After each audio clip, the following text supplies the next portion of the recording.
Welcome back, warriors. Kwe Nin Deluisi Pam Palmater, and I'm the host of this podcast, The Warrior Life. We cover everything from native sovereignty treaties and land back to decolonization, reconciliation, and how to support the struggle.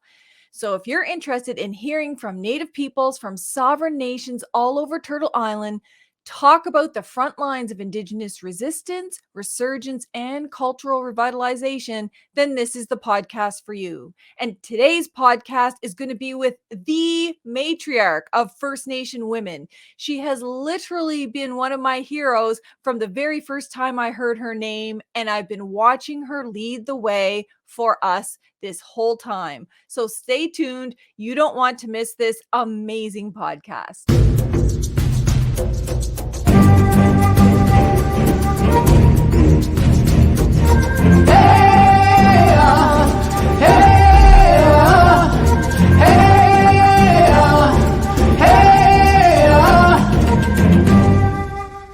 Kwe Tanse Sego Ani Buju. Welcome back to the Warrior Life Podcast. My name is Pam Palmater, and I'm going to be your host on today's awesome show. And this podcast is going to be a very special one. And I realize that I pretty much consider all of these conversations with my heroes to be special, but this one is extra, extra, extra special because it's literally with one of my longtime heroes. I've been following her work for as long as I can remember. She's been challenging racism, sexism, and discrimination since before I was born, and she hasn't slowed down. I can't wait to welcome Dr. Jeanette Corbiere Lavell. Welcome to the show, Jeanette. Oh, Shata Miigwech, Pam. It's so nice to be invited here and to talk with you and to share all the events that have taken place over the last 80 years because I turned 80 last summer. It's hard to believe you're running around like a 20-year-old, all this stuff. Oh, and for people who don't know, there might be one person in the world who doesn't know who Dr. Jeanette Corbiere Lavell is, but she was one of the first Native women to challenge Canada's discriminatory registration provisions in the Indian Act. So that impacts whether someone can be registered as an Indian, a First Nations person, and be a member of their First Nation. And she's never stopped pushing them for change. I can't believe she's 80, but she's still at it. And were it not for Jeanette and other warrior women that she has worked with and mentored and counseled this whole time, who were challenging sex discrimination no matter what anybody said, I today wouldn't be a member of my First Nation, nor would my kids. So she has literally impacted my life directly. She's traveled the whole world, linking arms with Indigenous women from everywhere, advocating at the United Nations for change. She's been recognized for her work a billion times with awards and honors, including the Lifetime Achievement Award for Inspire and the Order of Canada. I could literally go on all day about the reasons why I just love her, but I'm sure you'd rather hear from her. So, Jeanette, thanks again, Miigwech, for being here to talk about your incredible life journey. I know other people have talked to you. I think they could literally write a whole series of books about all the ways in which you've helped us in your lifetime, and there still wouldn't be enough. So perhaps you could start by introducing yourself and what First Nation you're from. How? Ani, bonjour. Bonjour, Kinawaya. Anishinabek Kwendao. Kiwed nang dishnikas, mino, wikum kong donjaba. Wikum kong temagat ni nedomnessing. So, in my own language, I've just introduced myself as Kiwed nang, which in English is North Star. It was my name that was given to me as a Anishinabek. And from the Wikwemikong First Nation situated on Manitoulin Island. And when I think back over all these last few years, I am beginning to understand that when we are born into this life and we come onto this planet, it's already been set up, and I believe that your work is cut out for you, because I never would have believed that being born in my community, and after all these years, because there's only one road in, and the only non-Indian people we ever saw were of course, the priests.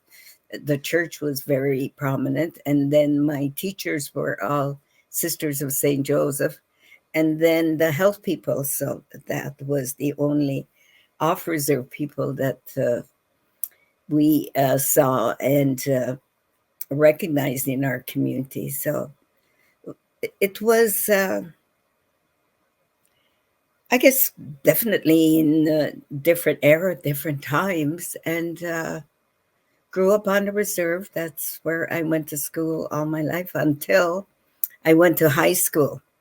And I missed going to the residential school in Spanish by 1 year. The year I was supposed to go to high school is when they shut it down. So I escaped the residential school saga, you know. Unfortunately, my mother, she went there, and she was ambiguous about it. But of course, the isolation, being taken away from her family, and just the trauma, because it was 100 miles away from our community. And she was one of, not the oldest, but up, one of the firstborn in her family. So she got sent away when she was 7 years old. And I had an older aunt who was 10 years older than her. So the two of them went off to Spanish Indian residential school. And my older aunt, her name was Catherine, she was sent to take care of my mom. So it was good in that my mother got her education, and she was one of the first teachers in our community. She went to what was called normal school in those days, and she valued education. And because she was there with my aunt, she kept her language and came right back home afterwards, and taught for taught school through Indian Affairs. My dad, on the other hand, he never did go to school because his parents, well, they were farmers, lived on the land, and they needed all the help they can get just for survival. So he didn't go to school, and spoke language really fluently. And being a farmer, we had a lot of physical work. And so I was caught in between the two worlds. My mom wanted us to get an education, spoke to us in English. My dad wouldn't talk to us in English, but he valued being outside. He'd come inside. I'd be sitting there with my book, trying to do my homework, I guess. He closed my book. It says, "There's nothing in there. You get outside to learn." So I got caught, but I managed. Yeah. So having that kind of influence, and then growing up on the reserve, finished my high school, and the people prior to me, like older friends, they were all sent to Toronto by Indian Affairs to go get a job in Toronto. And when I was 17, 18, that's where I went. I didn't continue into post secondary, but I went into business college. So I was a secretary, basically. Went there, worked in insurance, and got tired of that. So I quit and tried to figure out my life. What was I going to do? And that's when the Indian Friendship Centers were just opening up. So there was an ad, and it said they were looking for a receptionist at the Indian Friendship Center, which was on Church Street in Toronto at the time. And I thought, hey, this looks interesting. I applied, I got the job, but they needed a court worker more than a receptionist, I guess. So they said, this is what you're going to do. So I went into working in the courts with the justice system, and dealing with police, and my people bumping up against the justice system, getting incarcerated. And that was such an eye-opening experience for me because I was only early 20 at the time and just had to learn on my own. And it I guess it really brought home the difference between my community, how we treat each other, and what was happening in cities, in the urban life, and going looking for people down in the poorer sections of Toronto, and was starting to see people on homeless people, and it was just so heartbreaking to see that. And I go into City Hall to the cells and meet some of my relatives there, and I have to intercede and say, explain to the judge what happened, because our people still having difficulty adjusting and not really speaking the language, English language, that is very well. So did my best just to alleviate some of that impact, but so many hard stories. But that's a whole another. You were talking about another book, another experience. That's a whole different era and experience. But while I was in Toronto, uh, I was early 20s, and we had a social club. Was called the Toronto Indian Club, and it was for getting together, dances, meeting each other, and then all the young people who were in Toronto. We had the ones from up north; they would have been Cree, and we had the OG Cree young people come, and then all the Anishinabek young people who were sent to Toronto for jobs or work. And then all the Iroquoian young people from Six Nations, Akwesasne, and in Southern Ontario. So we were all part of this Toronto Indian Club, and that's how we met each other. And it was our social life because we all gravitated toward that. We wanted to be together with our social lives and meet others, and it was a good experience. During that period of time, a friend of mine, Wilford Pelcher, he was starting to do drumming, and this would have been in the 60s, early 60s. And we would do dances. We had our own outfits, regalia, and he'd get us, I guess he'd call them gigs, eh? And he'd say, "Oh, we've been asked to go to the Royal York Hotel. They're going to give an Indian name." He said, "We're going to give an Indian name to someone, a politician or someone up." And so we'd all go down there, and Johnny Esno was part of that. He ended up in the CBC, and Chris Cromarty, and they were all doing our dances. And my my friends, we were all there, and we do it on stage, and we give names to these politicians or business people, and that was all good. But there's some little highlights to that I don't know if I should really say it on podcast, but anyways, we'd be there giggling and laughing because Wilford would be drumming and drumming, and while he's drumming, he'd be singing, and he'd say in the shop, and we say, "Nishkemaba, Gnovam, look at this one," because he'd be there. Optua, he's feeling so proud, but look the way he'd make little funny comments, and whatnot, and he said, "But we're going to give him an Indian name." So it's going to be Chief Shines Through the Cloud or something like that. But really, he'd say a different name, and we'd be there giggling and laughing because he wasn't telling the truth. But anyways, that was some of the funny things that happened. But in the course of that, there was another organization called the Indian Eskimo Association starting to look at who we are as a people. So I got to meet all these different people through Wilford and through this social club. And then we heard about the Company of Young Canadians, which was looking at volunteers like I guess non-Indigenous young people. Found out about the Company of Young Canadians, and I would have been 24, maybe now 25, and turn around. So I went to these workshops and they were training us, and I found out about human rights, about citizenship rights, and about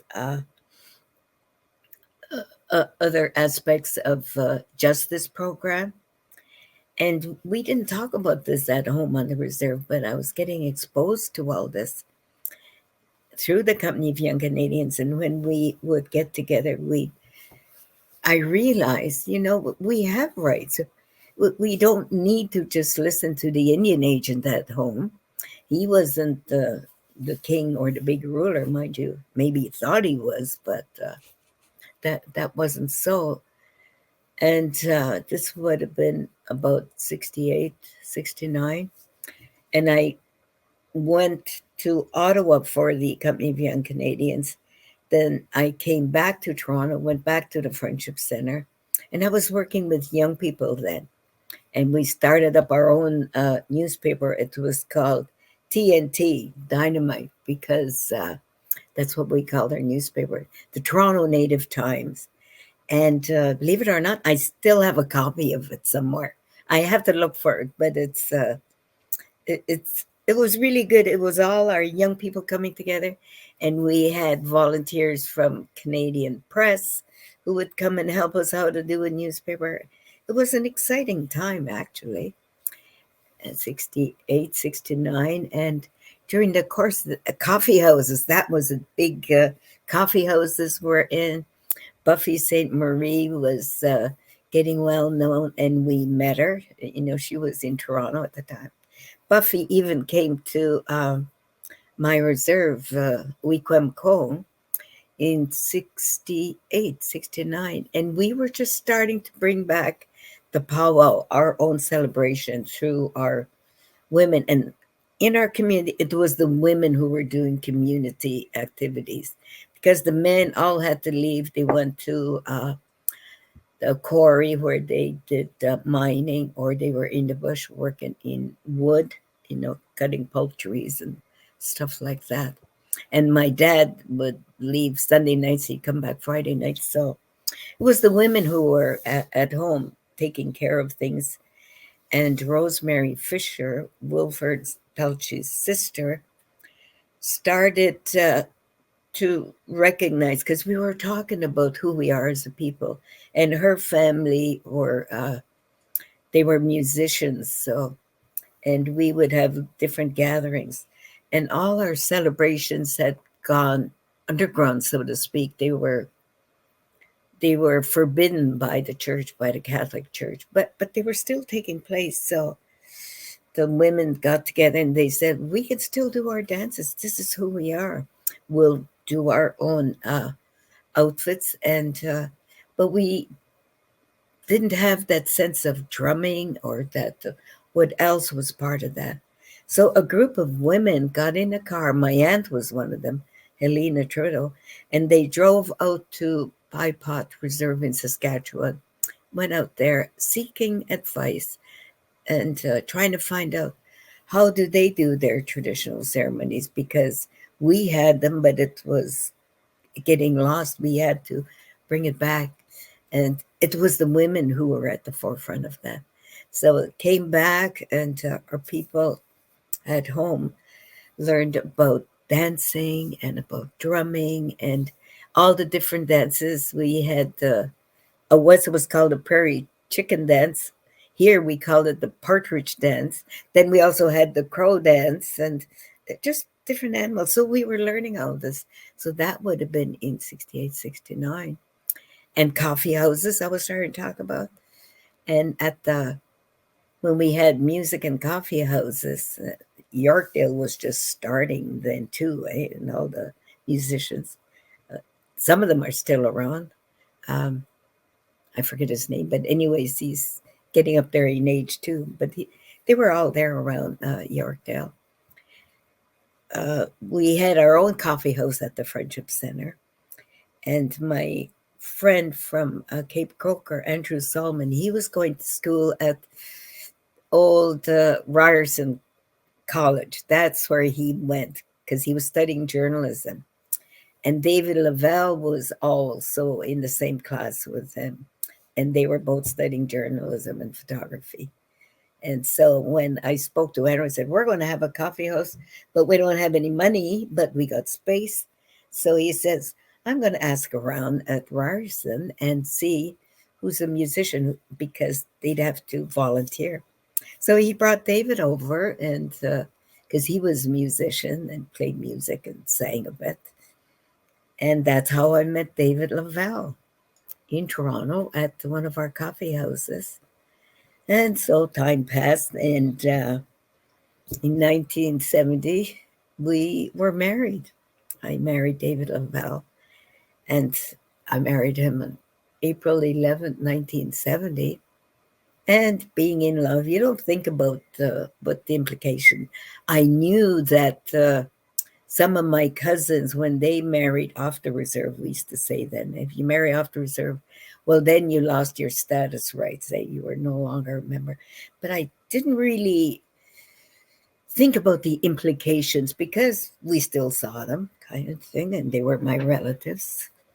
And the time came after about 3 weeks after I was married in April, I got this letter, and it came from Indian Northern Affairs, and it said it also enclosed the check.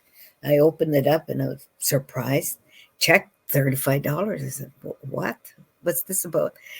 The letter explained it. What it says is, Jeanette Corbiere, enclosed, you will find a check for $35 as part of your capital monies fund. That's what I was entitled to. You are no longer a member of the Wikwemikong Unceded Indian Reserve. I thought, oh, wow. I got that in the mail, and Wow. it really hit home. And so David and I talked about, and we had already met Clayton Ruby through our work with Toronto Native Times and putting out different information to share with young people. And so we went over, we called him up, and he says, yeah, come and talk to me. We went over on a Thursday evening after work, I guess.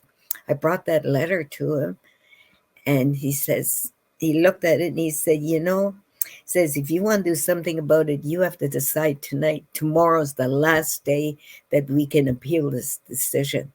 Wow. So it didn't take much thought. By all means, do whatever. Next day he appealed it. Then that set a whole nother big experience. And that's when you were talking about the challenge, eh? I didn't realize it was going to be so difficult. And it really was. I had my family, and when I started that, of course, I spoke to my parents and my grandmothers and said, "This is what I'm going to do." I started it, and my dad says, "This is what you believe in your heart, and you want to do it." She said, "We will support you." My whole family said that, eh? And I went to our chief, John Wakigishik, at the time, and he was also supportive. He says, no, he says, I've been trying to do this with that section 12, 121B. I Yeah. think I'm starting to forget all those No, little no. the Indian Act. He says, I've been trying to take that out of there because his own daughter was in the same situation. She didn't marry a non-native. She married a non-status Indian person. So that was his dilemma. And he says, I'm trying to do it within the government, within Indian affairs, working with the Indian agent, but wasn't going anywhere. So I had his support, and the time passed. And unfortunately, on one of his trips to Toronto with some of our counselors and some young people, they went down there on their way back. When they got back on the reserve, it was a terrible accident, and he passed away in that accident. So there was the chief of my reserve who was supportive and said, yes, do whatever you have to do. He says, I'm doing it internally. You can go through the courts, because I told him about Clayton Ruby. And I didn't think about the outside implications, where it would be going beyond my community. And then it went to county court. And when our court case, Clayton took us to county court. When we went there, I thought it would just be me and my community, and we'd see, because we had human rights, and it wasn't acceptable that someone from the outside should take away my right to belong to my community. And this is who I am. I didn't know any other life. That's my home, my relatives. That's where I belonged. And at the county court, it was another eye opener. The judge said to me, I don't see what the problem here is. You married a white man. You should be glad a white man married you, he told me. And I flabbergasted. This is in court. And then he carries on. He said, well, we all know what reserves are like, and we all know what happens to the women on the reserve. And I'm just there. And pretty soon I was almost starting to cry. And Clay looked at me, he just winked. He said, don't worry, because I guess he already knew where that court case was going. But he already had it. We're going next level. But that was so devastating to me, to be able to go to court and to be told that. Because I believed in justice. I believed that we all had rights. And just because I was a member of the Wikwemikong Unceded Reserve, I didn't think I was any less. But actually, now that I'm older, I look back and I realize the Indian Act, and you know this, Pam, we're not even persons in the Indian Act. We're just members of a community. So we didn't have any rights, but at the time it didn't strike me. And I thought, it's me, it should be my choice. If I wanted to give up my status, that sense of belonging to my community, it should be up to me, because some people did it. And on the other discrepancy was, if an Indian man who had status married a non-Indian, just the reverse of what happened to me, then that non-Indian woman, that white woman, she gained status and belonged to the community. Nothing happened to them. And all their children had all the rights, that went along with that. When that happened to me, I lost everything. I did have some land in my name. That was gone. I got my check for $35, though. To this day, I don't know what I did with it. I lost it in the meantime. It would have been priceless that had it. Oh, God. But anyways, Clayton, that was the first court case. Second court case was at the Federal Court of Appeal, 3 judges, and Clayton argued really well. Of course, he was excellent lawyer, so eloquent.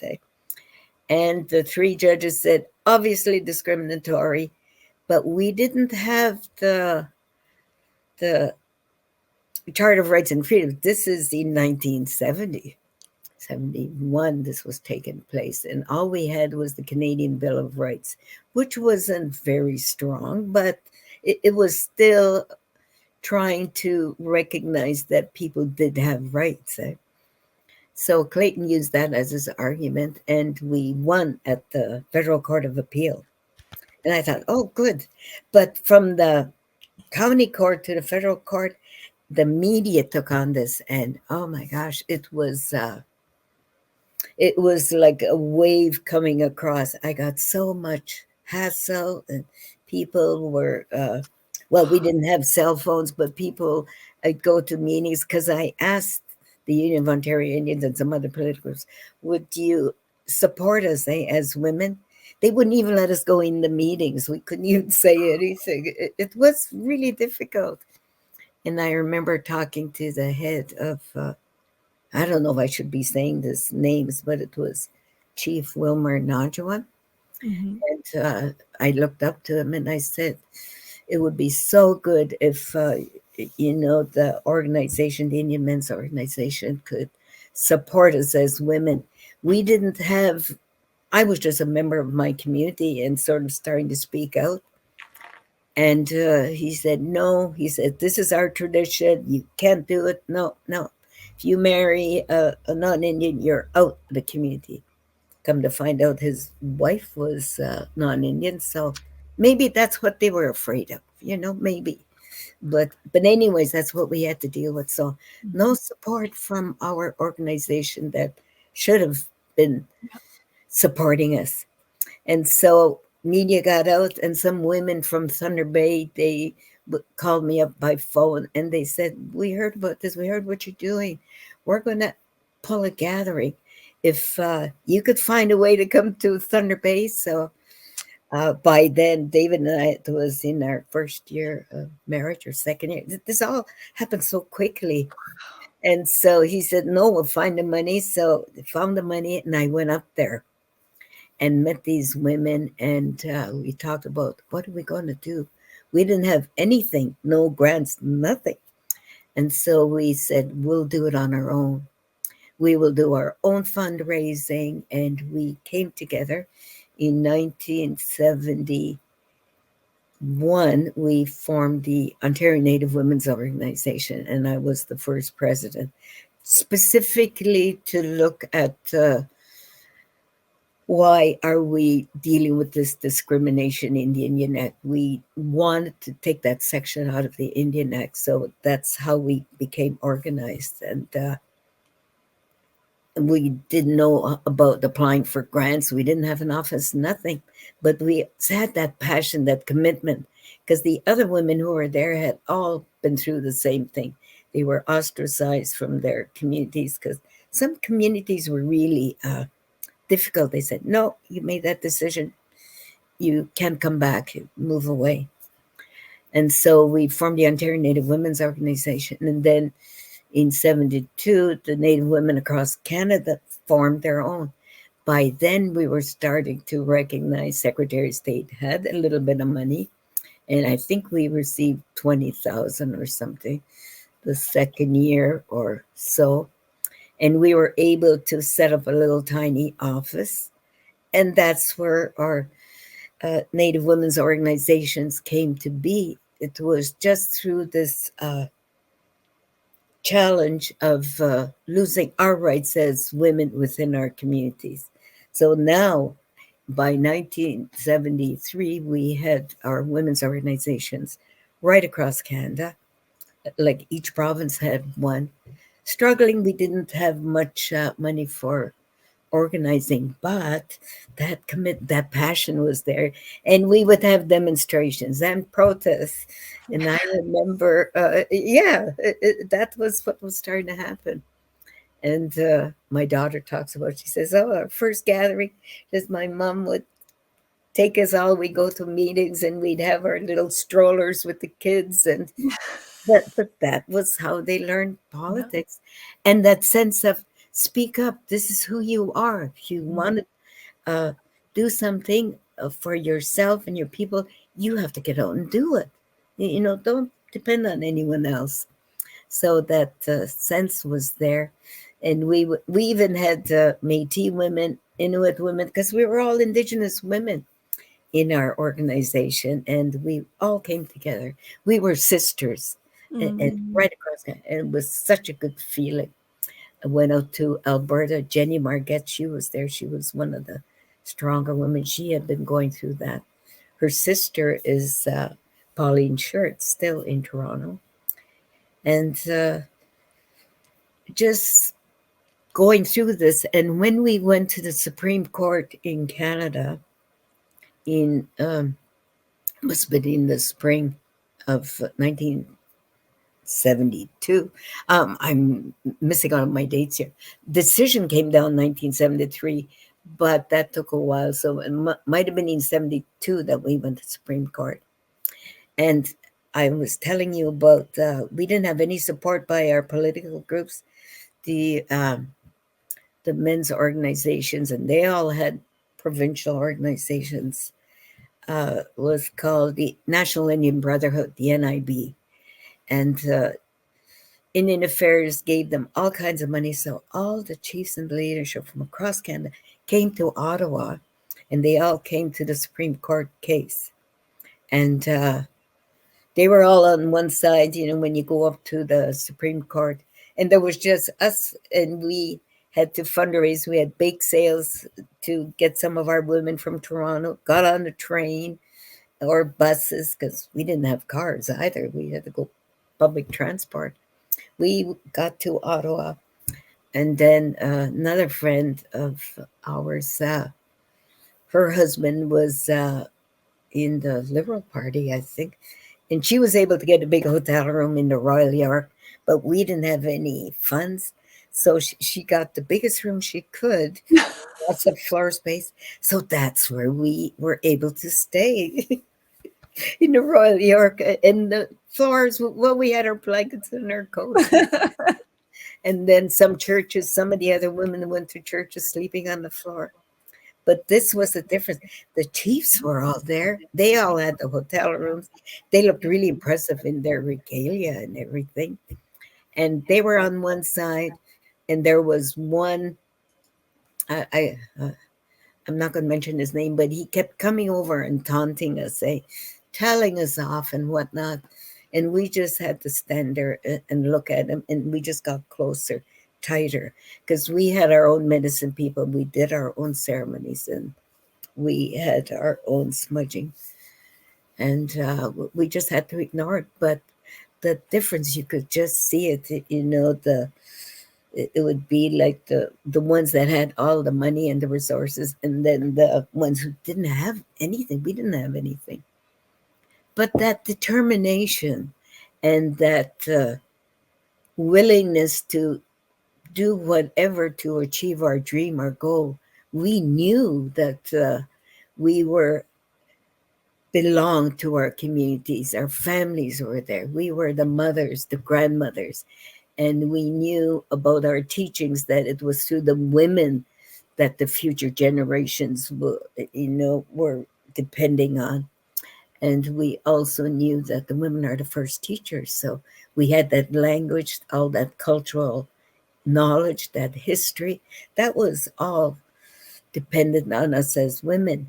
But we also recognized that we needed the men. The men had their role, that sense of balance had to be there.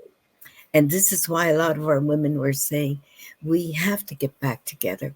We can't let this legislation divide us and separate. It's causing too much hardship. Even to this day, I believe there's still that barrier there because of this legislation. And we're still dealing with it, as you know. We've achieved part of our goal, part of our dreams, but not completely. We're still working on it. And at that time, it was so obvious that this was 1973. And when the decision came down, we were there, and we were all just really, really focusing and praying. We lost by one vote at the Supreme Court, nine judges at the Supreme Court. But that was the other eye opening experience for me, because sitting there, must have been 26, 27 at the time. And they're supposed to be so impressed. All these judges, half of them slept through the arguments because they were all old. They were 90, I'm sure. But Thor Alaskan was the new addition from Thunder Bay. He spoke so well, and he was one of the younger ones there. And he managed to get three judges to support it. So the vote was, he was supporting our court case. So we had 4 votes for us. And Judge Ritchie, who had earlier changed the Indian Act, he was on the opposition, 5 of them. So we lost by 1 vote. And that darn judge, he says, no, we can't change the Indian Act and all this and that. But he did change it when they offered liquor, alcohol to Indians on reserve. That was okay, but not to give us status. So, anyways, that was another eye-opening experience at the justice system. So that was 73. But as women, and you know this, just one barrier, find a way, we'll get around it. We kept on going with our women's organization, Advocate, speaking out, and we got more support from other women's groups and some from church women's organizations, just kept on going. And gradually, we could sense a difference. And thank goodness, Pierre Elliott Trudeau brought in the new constitution then. And our women were also on that consultation, going to Charlottetown to talk about that. Our women managed to squeeze in there too when they were talking to the leadership and the chiefs. And Harry Daniels was one of the real advocates for us as women's organizations. And he was with the Congress of Aboriginal People. But his organization wasn't recognized by the National Indian Parliament, but they were consulted. So he was able to go talk to the members of parliament and the ministers and the prime minister at the time. And so a little bit more headway was made there. And when the Constitution came in 1982, when we had a new Constitution, there was still that consultation going on, but our legislation in the Indian Act still wasn't changed. We had to wait until 85. And as we all know, then that particular section, Section 12(1)(b), was removed from the legislation because they had to, because the new Charter of Rights and Freedoms said couldn't discriminate. So they had to take that section out, Section 12(1)(b). But once again, it was so minimal. They didn't give us back our full rights. I was still second class. I was able to gain my status back, along with Mary Tuax earlier. She had been working on that from the Quebec Native Women's Association. And she used to talk to me because she was such a dear friend. She was my mentor.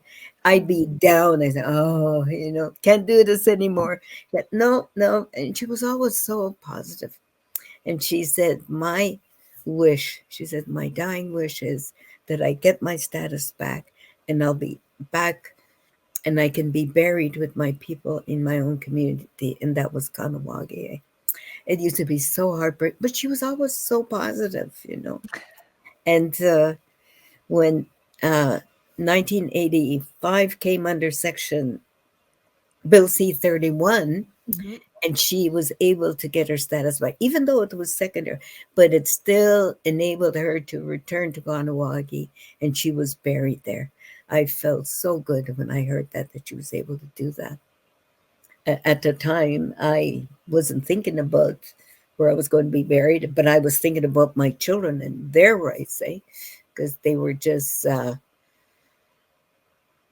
in 85, Nimki would have been 15 and Mimi would have been, younger. And I had William. I have 2 boys and 1 girl. And their status wasn't up to par either. We were always secondary, on the reserve. And we would have those taunts. And they'd say, oh, you're just Bill C-31s. You're not real status people. Some would say it. And come to find out, the Indian Act, it was all under Bill C-31. We were all Bill C-31 people, but didn't realize that. Anyways, the years went by and we still kept on going. And you would remember those years talking and talking.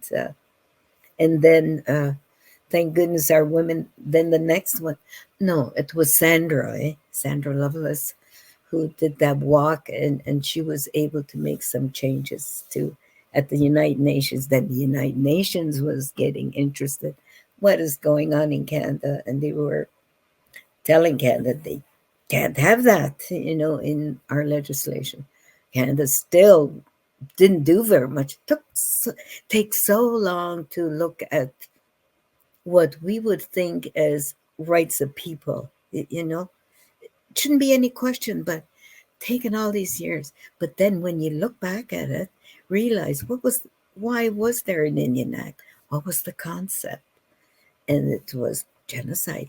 Get rid of all these Indians. We can do it all these ways.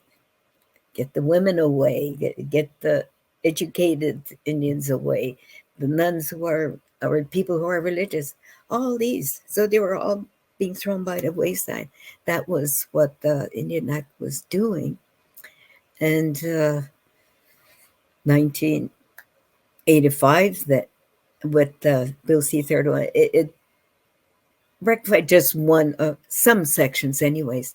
But then Sharon MacIver, well, Sandra, she got the attention of the UN, and then Sharon MacIver looking at grandchildren, and that was another big dilemma. And I just was so pleased that she took on that challenge, for her grandchildren, because her brother wasn't affected in his children, but hers. And we all know that story. And then so that was Sharon MacIver. So now we're getting up into this day and age. So this started in 1970, and here we are in uh, 2022, still dealing with that Indian Act, because as women, people who lost our status, even though some of us were able to get it back, or you got enfranchised, you were able to become members back, still wasn't rectifying the dilemma that was there. And that's what we're dealing with right now. And so still have to keep pushing forward. And I really would like to believe that our current government and our current politicians would recognize that, and do something when you can. We're looking at the rest of the world. We're talking about the wars that are taking place in Europe, how they're just imposing and dictatorships. Well, here in Canada, we have an opportunity to our politicians can make positive change in government right now. If they have the will, if they want to, we can eliminate all that discriminatory sections in the Indian Act. We can recognize our treaties, the treaties where we're still only getting $4 a year as part of the treaties that were signed 100 years ago. It's all these things can be done away with it, and let's recognize that we have those rights, the rights to our resources, the rights to our land, the rights to a good environment. We have the rights to clean drinking water. Once again, it's our women who had to really take a stand for that. Josephine Mandamin, who's from Wiki, another warrior. I loved her so much. She was so strong. I've got her photo here, and that she gave to me in her copper pails, and I still have all my copper pails here, just from her influence, in protecting the water and all the teachings that go with that. So it's there's just so much happening, and I guess what I'll close by saying that. As women, and just by being exposed and talking to our elders, recognizing our teachings, the role we have towards each other and for each other, and showing that respect, all those grandfather teachings and teachings of the moon and our women, and that sense of love and commitment to not only now, but to those future generations. That's all happening right now. And we need to bring that back. And we can do it through nationhood. And that's what I believe we have to stress now. If we want to be strong, we have to act as a nation, which means we have a little bit of land left, but we have enough that, and we can also should be able to expand that. So we have the land, we have our people, recognize our people. Any Indian Anishinabek nation, we did all our work, and we said, if you can trace your lineage, your ancestry through one parent on either side, go back, or have confirmation from your community or your church records that shows that you are a part of our nation, you are our people. At the Bendalsujik, we say, those who belong. And I say, me, individual, the Bendalgos, I belong, it's my people. So we've got that, our people, we've got the land, And then we would have our teachings, our history, and what else in nationhood? Spirituality. We've got our traditions, and I believe that if we can get our young people to recognize that and get others from the outside, this is that reconciliation aspect. If they would recognize the truth, what has happened to us, if they can also have those principles, that sense of their moral values and the principles of nationhoods, they should be able to recognize we are a nation of people, and we also want to accept that responsibility. And it'll be up to us then to share that and teach our young people. So we will have our strong young people with that sense of commitment. They will do what's best. And the environment, we need to protect that. It's so crucial. Yeah. And if we can do that, others can join us, then all Canadians will have a future to look forward to. If we continue going the way we are, who knows what's going to happen? We're having difficulty right now with diseases and breathing and having clean water. But it's not too late. We can work together. But I really pray every day. I offer my sema to the Creator and to our guardians. My clan is the bird clan, the blackbird, black hawk. And every day, just say, give us that strength to stay on this road, walk this path, and leave something for those grandchildren, those great grandchildren, and all the others to come. Yeah. I truly believe that. Got to do this in the next 10 years, though. Yes. Oh my gosh, Jeanette. I could listen to you for the next 4 weeks nonstop. You're just I got so many other little stories that happened over the years, but good. Oh my goodness. Like, and it's funny that you would talk about Mary Tuax early, who was this amazing yeah, warrior being so yeah. positive, because all of your messages that I've ever heard comes from a place of love and compassion, and you have hope for the future. And the reason why is because you've created the future that we're in today. I mean, think you're literally the grandmother and great grandmother to thousands of First Nations women and kids that were brought back to their communities because of the foundational work that you did. And I know me personally, my kids and I owe you so much. Uh-oh. And we always say, okay, we've got some grandmothers here. We've got and one of the most foundational is Jeanette Corbiere Lavell, and everything you've Oh, done. yeah. And I'm telling you, That's if so I was the kind. Anishinabek Nation, I couldn't imagine a better commissioner for citizenship than someone like you, who's like, we need to welcome all of our people back home. Mm. Just wonderful. Well, I can't thank you enough for coming on you're this so kind. podcast.